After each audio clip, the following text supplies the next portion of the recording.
கிறிஸ்துவில் அன்பு நிறைந்தவர்களே, இன்றைய முதல் வாசகத்தில்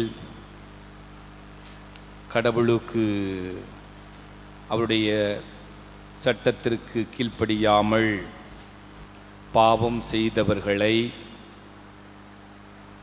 குழந்தைகள் முதல் வரை பெண்கள் ஈடாக அனைவரையும் நீங்கள் கொன்று குவியுங்கள், இப்படியாக கொடூரமான வார்த்தைகளை முதல் வாசகத்தில் நாம் வாசிக்க கேட்டோம். ஆம், நம்முடைய உடலை விட ஆன்மா மிகவும் முக்கியமானது. அந்த ஆன்மாவை நாம் பழுதின்றி காக்க வேண்டும். சாபான பாவத்தில் நிலைத்திருக்கும் ஆன்மாக்களையும் அந்த ஆன்மா சாபான பாவத்தில் எவ்வாறு அழிந்து போகின்றது என்பதையும் இன்றைய வாசகத்திலே நாம் கேட்டோம். அதை காத்துக்கொள்வதற்கு நற்செய்தியிலே 2-3 பேர்கள் கூடி செபிக்கும் பொழுது நான் அவர்கள் மத்தியில் இருந்து அவர்களை நான் காப்பேன், வழி நடத்துவேன் என்று அந்த கேள்விக்குரிய விடையையும் நம் தெய்வம் கொடுத்திருக்கின்றார். தொடர்ந்து மனம் மாறாமல் சாவான பாவத்தில் நிலைத்து நிற்கும் ஆன்மாக்கள் பரிதாபமாக மரித்து மோட்ச பாக்கியத்தை, அதாவது ஆன்ம இரட்சணியத்தை அது இழந்து போய்விடுகின்றது. தேவயிஷ்ட பிரசாதத்தில், அதாவது சாபான பாவம் இல்லாத அந்த நிலையில் நிலைத்திருக்கும் ஆன்மாக்கள் அதே தேவயிஷ்ட பிரசாதத்தில் மரித்து மிகவும் எளிதாக மோட்சம் செல்லுகின்றது.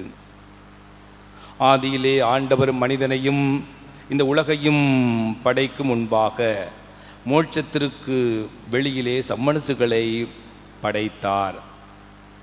ஆம், சம்மனசுகள் நேரடியாக ஆண்டவரை காண இயலாது. எனினும் ஆண்டவருடைய வார்த்தைகளை அவை கேட்டன. கீழ்ப்படியாமை என்ற பாவம் செய்து லூசிப்பரும் 1/3 மடங்கு சம்மனசுகளும், கெட்டுப்போன சம்மனசுகளும் தங்கள் மோட்ச பாக்கியத்தை இழந்து போயினார்கள். அதிதூதரான புனித மைக்கேலும் ஆண்டவருக்கு கீழ்ப்படிந்த சம்மனசுகளும் மோட்ச பாக்கியத்தை பெற்று கொண்டார்கள். ஆண்டவருடைய கட்டளையின்படி அதிதூதரான புனித மைக்கேலும் அவருடைய சேனைகளும் லூசிப்பரையும் கீழ்ப்படியாமல் பசாசாக மாறிய கெட்டுப்போன சம்மனசுகளையும் வீழ்த்தினார்கள், நரகத்தில் தள்ளினார்கள். அதிதூதர்களும் இன்னும் ஆண்டவருடைய சேனைகளும் கீழ்ப்படிந்த சம்மனசுகளை ஆண்டவர் மோட்சத்திற்கு அழைத்து சென்றார். அந்த மோட்சத்தில் அநேக வெற்றிடங்கள் இருக்கின்றன. அப்பொழுது ஆண்டவர் மனிதனை படைக்க சித்தம் கொள்ளுகின்றார். எனவே சாபான பாவம் இல்லாத நிலையில் மரிக்கின்ற எல்லா ஆன்மாவும் அந்த மோட்ச நிலையை அடைந்தன. இதற்காகவே நம் ஆண்டவர் இயேசு கன்னிமரியின் உதரத்தில் உதயமானார். அவர் பாடுபட்டு அடக்கம் செய்யப்பட்டு 3ஆம் நாள் உயிர்த்து எழுந்தும் மோட்சம் சென்றார். ஞானஸ்நானம் என்ற தேவ திரவிய அனுமானத்தின் மூலமாக ஒரு ஆன்மா அந்த தேவஷ்ட பிரசாத நிலைக்கு, அதாவது சாபான பாவம் இல்லாத நிலைக்கு, அது பரிசுத்தமான நிலைக்கு உயர்த்தப்படுகின்றது ஞானஸ்நானம் மூலமாக. அதே வேளையில் ஒரு சாபான பாவத்தை செய்கின்ற பொழுது அந்த ஆன்மா தேவஷ்ட பிரசாதத்தை இழந்து போய்விடுகின்றது.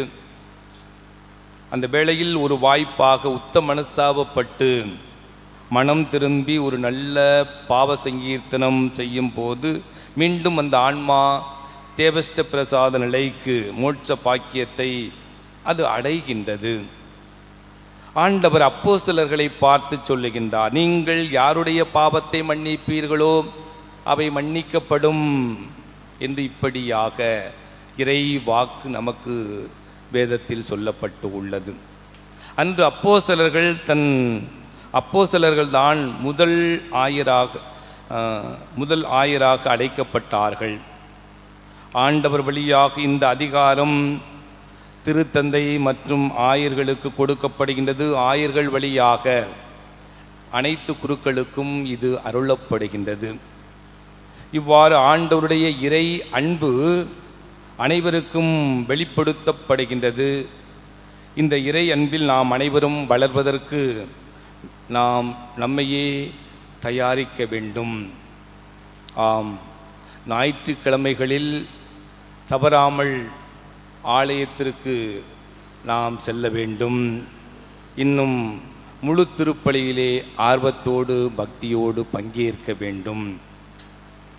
இன்னும் நம் அன்னைக்கு பிடித்தமான ஜெபத்தை, ஜெபமாலையை நம் வாழ்வில் ஜெபிக்க நாம் முற்பட வேண்டும்.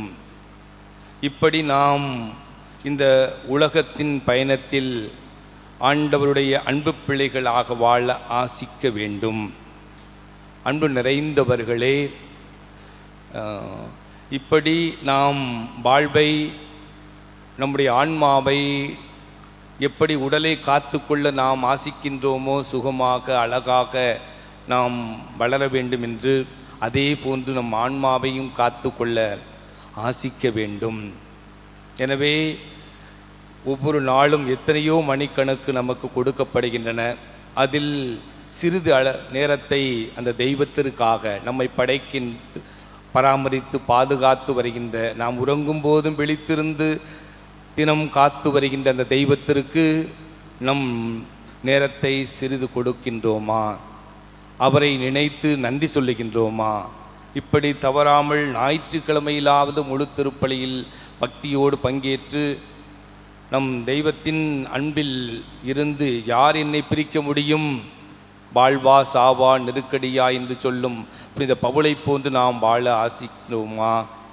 இன்னும் நம் அன்னைக்கு பிடித்தமான அந்த ஜெபமாலையை ஜெபிக்கும் பொழுது, வாய்விட்டு நாம் அங்கே சொல்லும் பொழுது, குடும்ப ஜெபமாக அது மாறும் பொழுது, தினமும் இப்படி செயல்படும் பொழுது அங்கு தீமைகள் அந்த இடத்திலிருந்து அற்றுப்போகின்றன.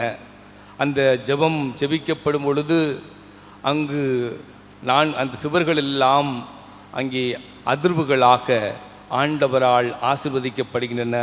எதிரிலுடைய சூழ்ச்சிகளும் இன்னும் சாத்தானுடைய சூழ்ச்சிகள் அனைத்தும் அதிலிருந்து விலகி தூய் ஆவியானவர் அந்த இல்லத்திற்கு குடிகொள்கின்றார்.